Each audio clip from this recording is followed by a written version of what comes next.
Hello, everyone, and welcome to the virtual edition of our year-round member screening series, Film Independent Presents. I'm Rachel Bleemer, Director of Events for Film Independent.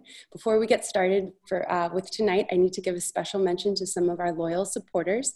Thank you to the incredible lead sponsor, Hollywood Foreign Press Association, and our screening partner, Vision Media, our media partner, the Los Angeles Times, and Gathered by Events DC, who's responsible for this wonderful series called Film Independent Goes to Washington.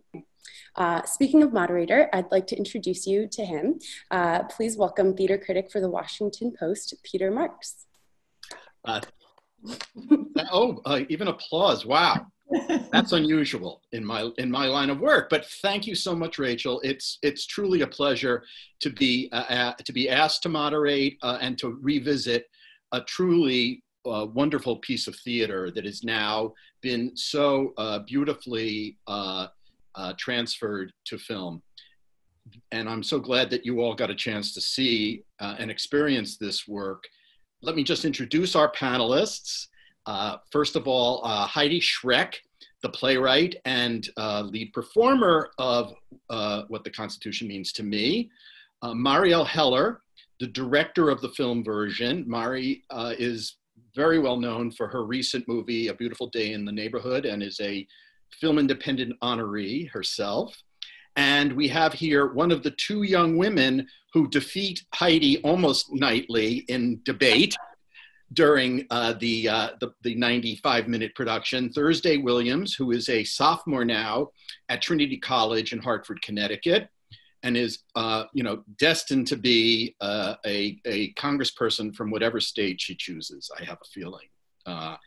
It's an extraordinary debut by both Thursday, and we'll be joined by Rosdely Ciprian, who's the other young woman, and they alternated in the role on Broadway. And I don't know if Thursday did it out of town at all, but Thursday was the mainstay. And we'll talk a little bit about how they got these parts, how Heidi brought them into the production. We should also mention, just for the sake of credit where credit's due too, Oliver Butler was, there's Rosdely.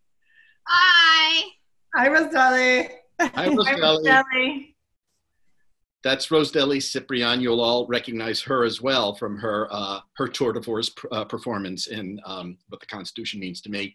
And I was just saying that, the staged version that Mari so beautifully has taken over and put on film was directed by Oliver Butler, who was the longtime collaborator with Heidi on this project, as well as Mike Iveson, who played the part of Mike in the production. So anyway, I have to say, I have seen this production on stage 5 times and once on film. And, and once I got to see it sitting next to Lawrence Tribe, the Harvard constitutional scholar who loves the show himself. And that's quite an endorsement, Ms. Schreck. The fact that a theater critic likes it seems to pale in comparison to the fact that a man of Professor Tribe's stature loves the show. But I was struck this time by the fact that I'm watching this show on perhaps the most urgent day I can recall in American democracy in some time. Watching the Amy Coney Barrett hearings in the Judiciary Committee, and then, segueing into listening to this story of one woman's journey through the Constitution, it was really I was shaken by it, in ways that I hadn't been before. I was always moved, but this felt even more urgent. And I have to say, right up front, that I was with Rosdely in the abolition of this Constitution now, when I really wasn't quite there yet, but I was wondering whether or not this document really is up to the job of handling this country in turmoil. So I wanted to talk to you a little bit about that. And first of all, I wanted to address a question to Thursday and to Rosdely. And Rosdely and Thursday, you're both muted, so you might want to take your thing off mute, So here's my, I wondered, as young people so immersed in the Constitution, learning so much and knowing so much about the amendments that you argue about, and hearing about this document that you argued both for and against night after night, as Mari just so beautifully showed us, there are some nights you flipped the coin and you got the opposite of where we saw you argue. How are you feeling about the future of this country, having gone through this? What's your feeling on the eve, essentially, of this crucial election? Are you, after having gone through all this and learning so much, are you optimistic about the future? Are you full of anxiety about what our rights are and how they're being threatened? Kelly? I'll go first. Honestly, I'm feeling all of both, because not all of both, like all of the things you just said. Like, I'm feeling anxious and overwhelmed. I'm feeling nervous. I kind of feel like there's like a doomsday in me, like in the back of my head, that's just like, oh my God, what's going to happen? What's going to happen to the country? But I'm kind of having like mixed emotions. Like, I'm feeling overwhelmed about our rights and everything that's happening right now in our current leaders. So I'm kind of anxious about that, but you kind of have to remain hopeful in these times of desperate measure. You have to remain hopeful that things will work out, although we're not doing great right now. So I'm just trying to keep that mindset. Thursday, you too? Is there a trepidation that you maybe didn't feel 2 years ago when this process started? I am extremely anxious for this country. With the nomination process happening with the justice, and seeing a justice with different ideology from the one that passed away, it is actually scary to me, because there are a lot of rights at risk. Minorities, the vulnerable population is at risk. They're at risk of having their rights rolled back, and I'm part of this group. I'm part of this group, and I'm extremely anxious because the Constitution and the process, our democracy, is being manipulated by political leaders. And I feel as though we, the people, are as time goes by, we're getting less and less important. Like it's like we are the people and we make up this government, but it's like as days go by, it feels like we don't. Heidi, I'm really curious. You evince a passion for this document, for the Constitution, that seems at some basic level what got you involved in telling the story of the rights that we both have and don't have as Americans. Having gone through the last 2 years and performing this show so many times, are you less in love with this document than when you started? Do you feel differently, having argued night after night about whether or not this is a living document that really serves us well? Has that changed for you? Yes, it has changed for me. I will say that when I first started debating Rose Deli, who was the first debater to come on, it felt entirely like an exercise of imagination, right? The whole point of it was like, okay, what if we pretend we could abolish this? Like, what would we want to imagine? Like, if we could start over and reimagine the very foundations of our country, like, how would we do it differently? And what do we want for our future? Like, and can we imagine a future when, without this document? So it was really an act of reimagining something about our country. But the more I argued it, the more I started to think, I don't know. I mean, I read so many other countries' constitutions while making the play, probably 15, I guess. And every constitution made, since the 20th century contains positive rights, contains, explicit protections for human rights on the basis of gender, on the basis of race. Most of them contain protections for the environment, saying that you have a right to clean air and clean water. A lot of them guarantee education, healthcare. And so it did start to feel to me that maybe maybe there were other possibilities that should actually be considered. I don't know how practically it would happen. And then in terms of the moment we're in right now, I think what we're seeing is, I mean, from my perspective and many other people's, what's happening is that a minority in this country is taking advantage of the flaws in this document, of the flaws in our legal system, of the flaws in the way, you know, our government was set up to override the will of the people, like Thursday just said. You know, I've just been reading statistics, and the majority of people in this country don't want to see Roe overturned. The majority of people want a universal health care plan. They support immigrant rights. They support marriage equality. So suddenly, we're going to have this court, 6 conservative to 3 liberal justices, that is poised to roll back all of those rights. It's not what the majority of Americans want. They weren't elected.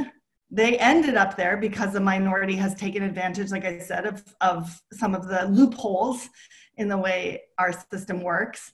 And so that makes me wonder, yes, is the document effective? You know, and Ross Deli said it. She has that line, you know, these 9 people have disproportionate power. And when she said that, I was in my living room saying, damn straight. You know, I mean, it's just, you know, it never struck me quite so powerfully. And to your point about climate change, you know, I thought about even today or yesterday in these hearings when they asked Barrett about her views on climate change, she said she didn't know if she had firm views, which I found shocking. Yeah. And I wondered what planet she lives on. But Mari, I'm curious, coming into this project, what was it that you wanted to preserve of the, I feel very strongly that you give us a real sense of the theater, which was really important, it feels like, to this piece and to what Heidi wanted to achieve. How did you approach this? What was your thoughts going in? Had you seen the show before you were participating? And what was the essence of it that you felt you wanted, that made you want to make a film? Heidi and I have known each other for years. We came up in the downtown theater world together.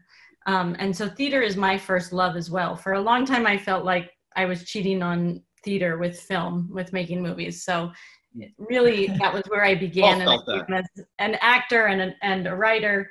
And so for me, in wanting to help Heidi bring this to life and make this, my intention was never, I wanted to show how wonderful live theater is. I hope that by doing this and by more and more plays being brought out, you know, filmed versions of plays happening, that we are preserving live theater, that we're showing how valuable it is so that we put more money toward live theater. This should never replace live theater.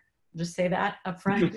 I think we're in such a dire moment for live theater, especially after this pandemic. I feel like we have to figure out how to preserve it.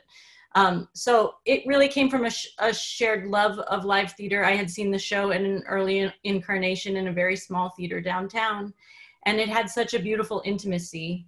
I felt like Heidi was performing the show just for me. So in filming it, and when I saw it on Broadway, it obviously was much larger. It still held that intimacy, though being in the theater had that kind of profound, intimate space where her story could kind of touch me very deeply. So in filming it, the hope was to preserve that intimacy, that we could still feel the story so cleanly. We could feel really close to her, hopefully even closer to her than if you were way in the back of the balcony, and feel the breath and the thoughts, and, you know, kind of even sometimes get more intimate than you can in the theater, which is what's beautiful about film, is sometimes you can be even closer. So that was the hope. And then in also showing the theater and showing what a brave act it is that Heidi goes out every night and performs this show. You know, that was sort of our intention, was showing her backstage, showing Rose Deli backstage, having the camera behind the stage, showing how big the expanse of theater is, so that you can get a sense of what an act it is, what an act of bravery it is to go out there every night and to perform this show. How many performances did you film?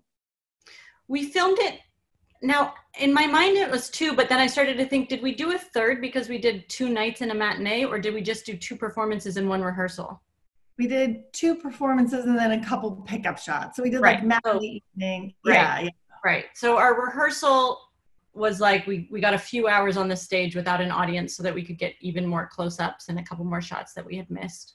But we didn't get to do the whole show like that. And then we got to do 2 performances. I was very moved by how much you captured, Mari, even of Heidi's emotional journey through the show, and even the interactions, those turns when Heidi, when you turn to Mike and you take those pauses, and I don't know if you're looking to gather strength from him, or if that's I don't know what that is, those moments when you just turn and you pause and there's something communicated between you that I felt like a little bit like a voyeur, that there was something going on, and yet at the same time, I found those pauses very meaningful.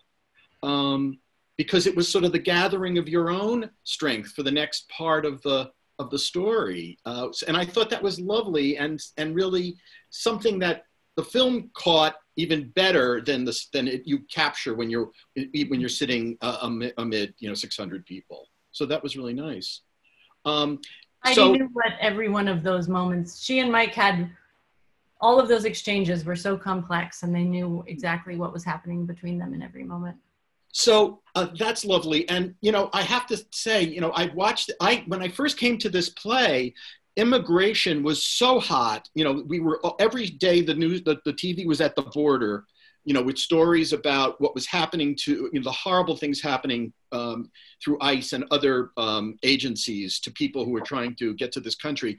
And I keyed very much when I saw the show in those early times on the, I guess on the equal protection and the dual process aspects of the show and how they related to immigration. This time, I felt like I had traveled back in time to a time when suddenly women's rights are threatened. The right to choose suddenly feels like it's all up in the air again.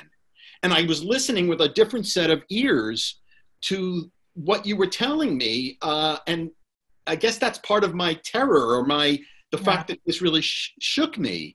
But that was always in your head, wasn't it, Heidi, in terms of what you wanted to relate to an audience about the Constitution and your relationship to it?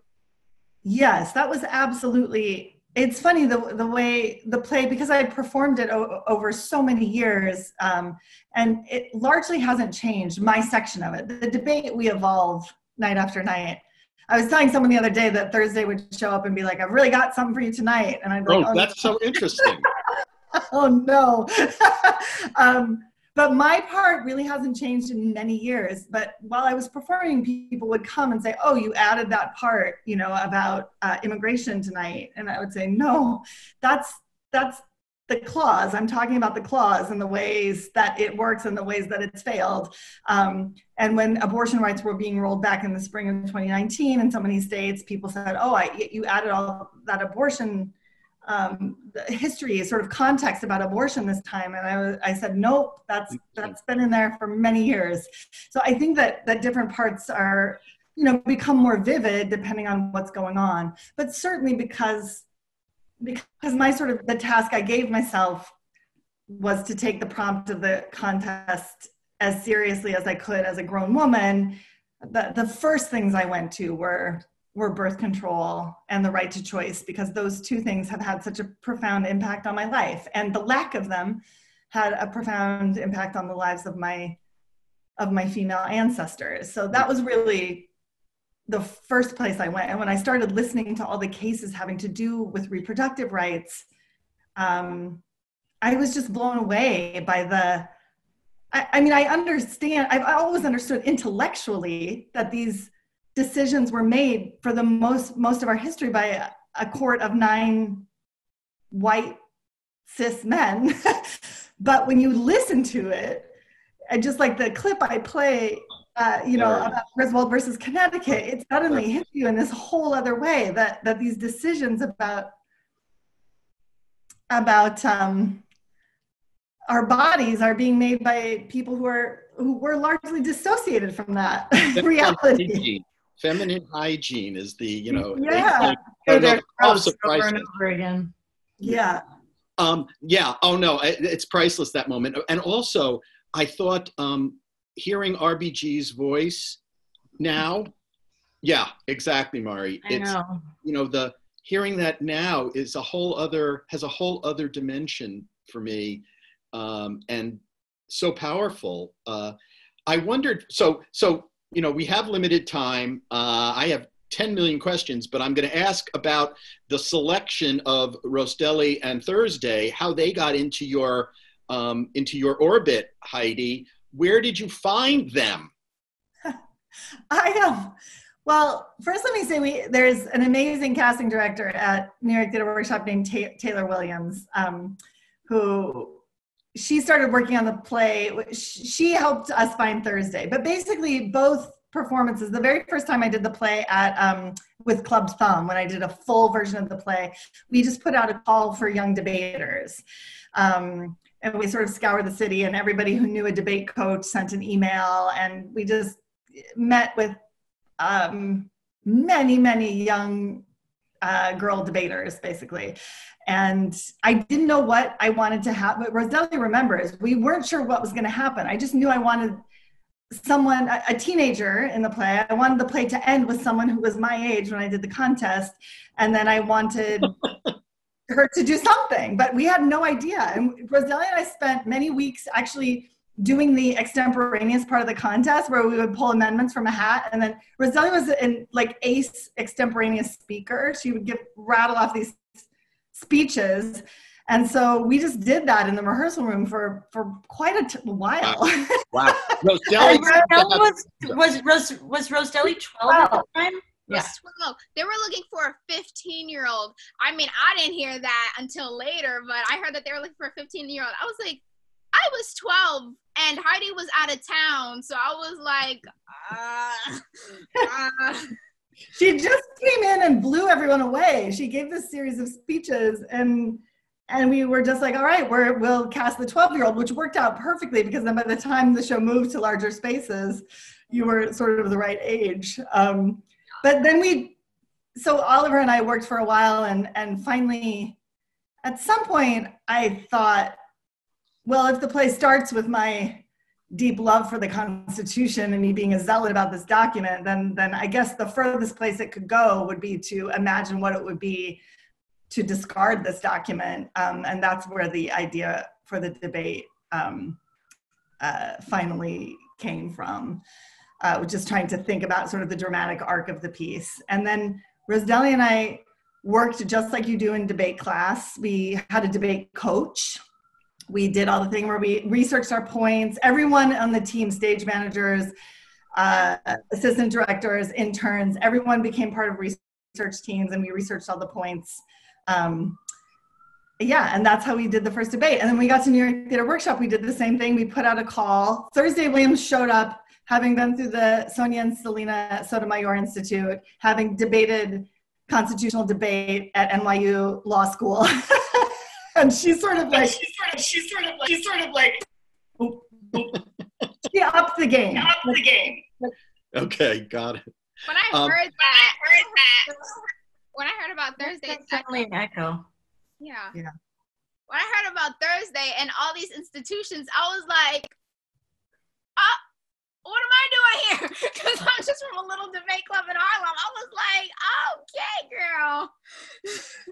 Well, you're both such naturals. I mean, there was that shot that Mari has of behind you, Rosdely, when you're looking out at the audience, and I just went gulp. This is like you had to take the stage. You had to be, these 600 people are all trained on you. I'm sure Thursday you have the same experience.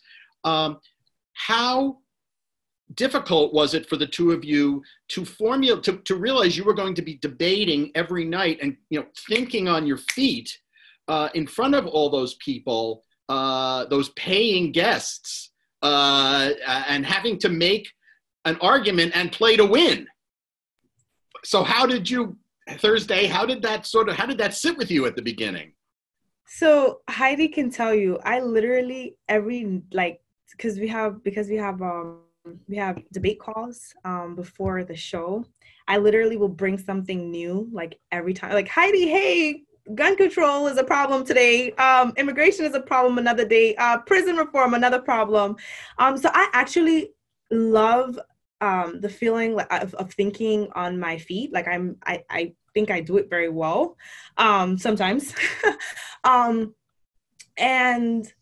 it was my job, right? I looked at myself as a leader, right? And I need to guide these people into the right way, into making the right decision, which is whether to keep or abolish the Constitution, depending on what I'm arguing that night. But at first it was like, oh my, I have to do a debate every single, our alternate rules deli. So it's like, okay, we have to do different things to keep it fresh. So that's why it was so important for me to always like, okay, Heidi, let's switch up this point. And I think one time we did debate call and I was like, Heidi, these are my points that I'm going to, these are the questions I'm going to ask you. And then in the actual performance, I like flipped the questions. I changed them. So she had to like get like answers on her feet. And it's fun. It keeps it fresh. It keeps it new. And, it keeps people engaged because it's real. Sure. No, the tension's great. And go ahead, Heidi. No, she tricked me that day. I was like, okay, great. I'll research those backstage. And then I went out and she had a whole new set of questions for me. That's funny. Very scary. It was weird though. How does doing that, Heidi, compare with the actual contests back when you were 15? The debate feels most like the actual contest felt. I loved that when I was a teenager. I got a lot of adrenaline out of pulling the thing from a hat and thinking on my feet. That was my favorite part. I felt like maybe because I didn't have time to like get in my head and doubt myself, and it sort of allowed my brain to like, I don't know, for me to trust my brain in a way that I didn't always when I was doing my prepared speech. And so I'm like Thursday, and Rosedelia has talked about it too, this idea of speed thinking. So the debate is the most like the contest actually felt. And I have a question I've been wanting to ask you. Is there a real Becky Lee Dobbins? Is she an actual person? Yeah, but that's not her. Her name was Becky, but I don't remember her last name. I literally tried to Google her. I know you what? You tried to what? I tried to Google her. I tried to find. Oh, you tried to find her? Yeah, I searched the Becky Lee Dobbins. And when This is your nemesis. Your nemesis. Heidi's nemesis. So I was like, I need to like find her. Like, what if she's seen the show? Well, maybe she will now. And she will now. Yeah. The sequel is What the Constitution Means to Becky Lee Dobbins. that's the next show. Yes, like a continuation of Heidi's. Yeah. Oh my God, that would be so cool. Mari, what were some, were the choices always, I mean, I'm just curious about, we have this whole thing about, opening things up. Had you guys debated at all changing the format for the film, or was it always set to be this? I mean, I thought it worked tremendously well. I just wondered how much calculation goes on before you get to the filming. I mean, we talked through a lot of different options. The most important thing was Heidi's powerful story, though, and it felt like the message was so clear. In some ways, I think the job of filmmaking is to get out of the way of the story.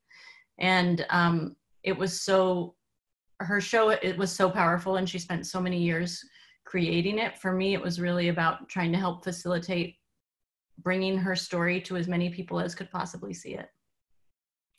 Heidi, have any of your family members, obviously, your family members have come to see it. It must be some of this is very raw. It's extraordinary. I mean, I mourn that I could never meet Grandma Betty, yeah. But I wondered how did you experience the telling for people who knew you? Those nights were really, the hardest night was the first time my mom came. Obviously that was a really, just emotional show and very tricky to navigate. I mean, my mom's amazing, and to her credit, at the end she said, well, it was much funnier than I expected. I was very happy about that. And then, she said, I think I have to come back and see it again because it was, I think, hard for her to take in. And so then she came back and saw it the basically the next night. And then we talked about it for a long time. But I've had cousins come, you know. The first night I saw the show, your cousins were sitting right next to me, actually. That's right. Yeah. Yeah, and it's always really emotional, but they have all been incredibly supportive. So yeah, but it's a lot to have it suddenly out there in this, you know, a theater is one thing, but this is a much more sort of exposed, I feel, and I'm sure they will feel much more exposed. So I do have some nervousness about it and fear, I guess. I'm not sure of what. It just, every time I tell the stories, I feel like I'm breaking another taboo, and this feels large. So yeah. I think it's a very moving tribute to your mom when you get to the point where you really tell the story of how she stepped in and her, you know, for her sister and in lieu of her mom. It's very powerful, and it puts a lot of everything else into perspective. It makes me understand too the sacrifices that women have made and have not been recognized by the lawmakers and the judges. So that was, you know, that really, this time I really felt that powerfully. We have some questions from the, I'll bring in a few of the questions from the audience, and this first one tickles me. It's from Alva, and she says, Heidi, have you considered standing for election yourself? I'm certain people would respond very well to your enthusiasm and expertise. Now, I see Thursday and Rosedelli as the candidates because I know you're a theater artist, but has that ever, you know, you do have a great presentational and magnetic presence. Is that anything that appeals to you? I haven't thought about it. I've told Thursday many times that I will raise money for her campaign and work for her, which I will. But I haven't. I do think my true path is as an artist. I don't know that. I feel like the things I'm good at and my particular skills, I don't know would fully translate were I to become a politician. But thank you. That was a very political answer. That was a political right? savvy answer. Right. I don't know who is Wenatchee. Does it have a Republican or a Democratic representative at this point? At this point, Republican. It's always been Republican, although it may have switched recently. But when I was growing up, it was always Republican. Yeah. I don't know, because if you could make something about your, you know, what would you say? It's the apple capital of the world. Yes, the apple capital. Yes. I think, you know, I can see you making that into a slogan. Anyway, Jonathan Swartz wants to know, Mari, he's asking about the challenge of directing this, something that was live, and wondering how the audience responded. How much was the audience a character in the movie for you? Well, for me, the audience was always going to play a pretty significant character because I had the experience of being in the audience, seeing the show and being so moved by the show and being in a collective experience with a bunch of strangers in the dark. So I wanted the audience who's getting to see this at home to have that feeling of collective experience, of experiencing this show with other people. That meant, unfortunately for Heidi, that we raised the lights in the theater a fair amount so that we could capture the audience's responses. And she's probably still mad at me about that. You know, she was very used to giving this performance and looking out into the pure darkness. And Christian Spranger, my DP, and I decided we wanted to have certain cameras that were really kind of roaming around the audience and capturing their honest responses, because the show really catches people off guard and is so moving. And so that was a really important thing for us to capture, and we didn't want it to feel fake. We wanted it to be the real reactions. So that Robert Eddy wrote in. He was an usher for the show at the Helen Hayes Theater in New York. Heidi clearly knows who I'm speaking of, I guess. Do you know who Bobby was? He says, this is Bobby. And his question's for everybody, but it goes to that very point that you were talking about, you know, capturing the intimacy and sense of community, which he said was extraordinarily present in the film. couldn't have been that easy. You know, you did pick random nights to film. Yes. I mean, was it an invited audience, or was these were just people who happened to be there that night? The truth is we were kind of down to the wire. It was the last week of filming in the Helen Hayes, and it was kind of this sense of we needed to capture this thing before it was gone. We knew the show was going to live on, but not with Heidi. And so yeah, we were it was sort of more of a scramble to get these last performances captured. And we didn't put audience members in certain seats in order to capture their reactions or anything like that. All the audience knew what was happening and signed waivers, but it wasn't, it was much more trying to capture it was in certain ways almost like more like a documentary, because we had cameras everywhere and we were capturing what we could capture, and filming the show was similar to that. It was like a live event and capturing what happened in the real time, as these guys have explained so beautifully. Their debates are very live. The show is very live. Different things happen every night, and we were going to get what we were going to get. And a lot of people have been asking me about why we showed which debate we showed between Rose Deli and Heidi, and with the particular outcome that we had in this, which was abolish. And I said, you know, it wasn't a conscious choice. We didn't say, let's film a debate where the audience member decides to abolish. It happened to be the debate that we captured that was the most exciting to edit together. And it was sort of more of an outlier to have an audience vote. We didn't have a choice to show a keep verdict, because both shows we filmed, the audience member chose to abolish, which didn't happen that often. So we were just like, well, I guess in this film we're abolishing the Constitution because that's all we've got. Right. It was like 57 abolishes and about 130 something in favor of keeping the Constitution. I was saying, I sort of wish that this would have taken so much foresight, but that I sort of wish Heidi had kept track of what was happening in the news that week, based on whether the audience would decide to abolish or keep. Would have been interesting. We noticed that, like, depending on like what the news was saying, like different people would choose to abolish and some people would choose to keep. Like if we seemed like we were doing good or something like that, it'd usually be keep. But if like something like really bad happened, like during the immigration crisis at the border, it would usually be abolished. So the audiences kind of like reacted differently. And like when they were talking about the immigration crisis, like I said again, like a lot of people like reacted to it different. Like when I used to like hear it backstage, I'm just like, okay, this is happening. So this is like highlighted, like. Is Perlman asked a good question. And this is really for Thursday and for Rose Deli. And now I lost the question. Here it is. Is Perlman says this? They say, as a young person myself, I'm curious about whether or not you feel like different age groups responded differently to the piece when it was on Broadway. So my question is for Thursday and Rose Deli. Did you notice?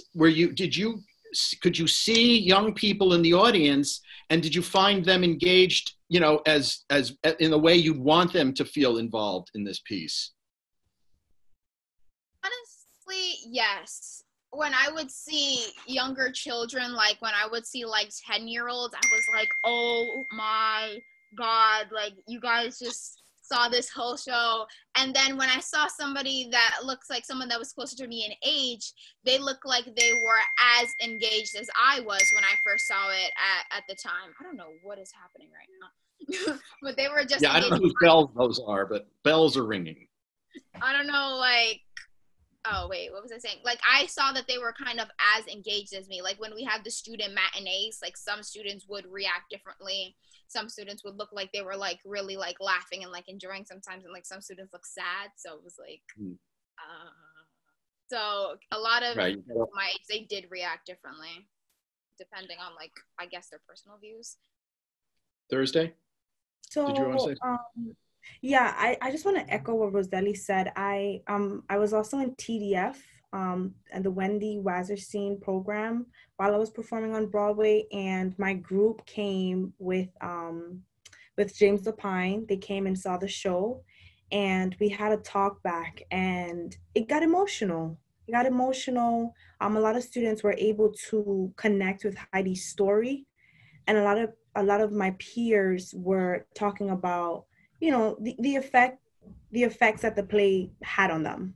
And so, yes, I think for my age group, my peers, I think they definitely, you know, took the play seriously or was into it. Oh, that's great. Jeffrey Fenner had a question for Heidi that I wanted to ask, so I'm going to ask it. Heidi, I saw the play with both you on Broadway and with Maria Dizia playing you at the Taper in LA. Could you speak to what the process was like for you to see somebody else perform the role? That's a great question. I'm dying to know that, because I thought no one can play Heidi Schreck except Heidi Schreck. Sure. It turns out that's not true. First of all, Maria, we've known each other a really long time, and she actually coached me when I first started rehearsing at New York Theater Workshop. I hired her as my acting coach because she's one of my favorite actors. So she had seen the play. She knew it because she'd worked with me on the play. So it was a very natural transition.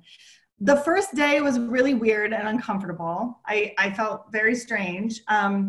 But by day two, it honestly felt like rehearsing any other play of mine. I started to, it was actually a great gift because I started to look at it as a play and how it functioned as a play. And I started to see her as a character. And that was really kind of wonderful for me. I also say this other thing happened, which is Maria's an incredibly generous actor. And I feel like, you know, it's hard to play yourself. I'm obviously playing a version of myself. And because, like most of us, I struggle with my self-confidence. I struggle with self-worth issues. I struggle with, and because a lot of the material brings that up in me, there were ways in which Maria was kinder to my character and sort of allowed her more breath and room and nuance than I sometimes allowed myself. So I sometimes feel like Maria gave me the gift of myself back. Like she looked at my character with kinder eyes, I think, than I was able to. And I was really grateful for that. That's so interesting. And so it makes me wonder, Mari, you know, when you come in as a director of a film to someone who has was a Tony nominated actor and writer for this piece, you're coming in. Do you have the authority to suggest nuances to performance, or is that sort of set, and you're figuring in a different way maybe than in a film that is from a script not shot before or used before, how you would converse with the actor?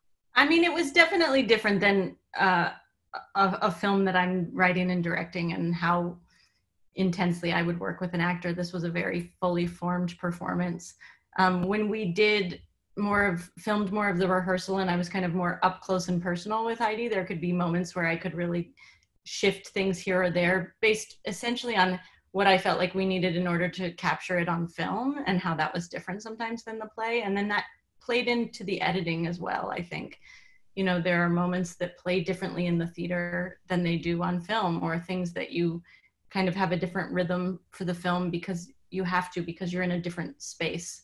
But no, her performance, all of their performances were already so wonderful and great. I don't know, Rose Deli, I feel like we worked on stuff when we were filming. We worked on a lot of stuff. Like, I have this habit of speaking fast, and I've had it since I began this show.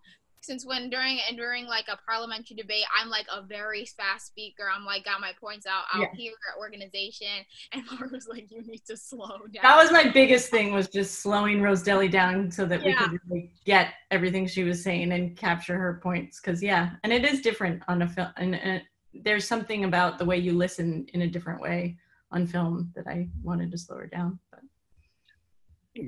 Well, you did. I mean, I saw the growth in Rose Deli's performance, which is wonderful to see. So congratulations for that. Last question, because we have to wrap this up. And it goes, I started with Thursday and Rose Deli. My last question is to Thursday and Rose Deli. So do you have the acting bug now? I know you're both on paths that have social and political ambitions to them. Yes, but don't you have the taste of the stage now? Don't you want to feel the audience again? 100% yes. Okay. Like even before I started like working at club, when we started at Club Thumb, I was bit by the acting bug. Like at that time we were doing The Lion King and the musical, and I was young Nala, and like as the play progressed, like when we were at New York Theater Workshop, at this time we weren't like doing the show at the time, but like in October we were doing Beauty and the Beast, so I was cast in that. And then my 8th grade, I think we were at Greenwich House.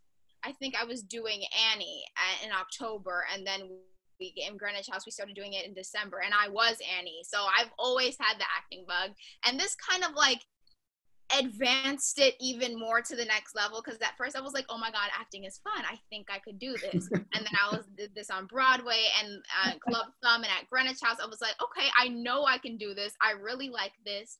But then I've also been thinking of like kind of dabbling in the political world. Thursday kind of inspired me on that, because I was just like, that's not too shabby, you know? Maybe not a lawyer or anything like that, but like, you know. Thursday, you? So unfortunately, I will not be going further with the whole acting thing. I believe my job as a politician will be me acting. So that's acting enough for me. And so no, acting has stopped with what the Constitution means to me. I will not be doing any more Broadway plays or films or any of that sort, but I will be going to law school. I will be a lawyer. And then I want to run for mayor of New York. And then I want to run for the House. So I will say that my theater life will end here, and my political life and legal life will continue. Yes. Bravo.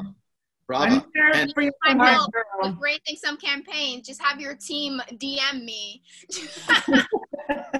DM me over there. So you've got future voters in both Mari and Heidi's household. They're both new moms. Heidi has twins. Mari has, how old? 7-week-old? I have a 5-year-old too, but a 7-week-old also, yeah. So I know you guys are busy at the moment. I don't have to ask you what your current productions are. This is major. So listen, guys, thank you so much. This was wonderful. It's a thrill to see this piece on film, done so beautifully, and I hope thousands upon thousands of people and more get to see it. So thank you. Thank you so much, Peter. Thank you, Peter. And Thursday and Rose Deli, it's so good to see you guys. Nice to see you too. Bye. Thank you all. And thank you out there. Thank you to Film Independent, and thank you for watching our discussion. Vote. And absolutely. Wear your mask too. Vote.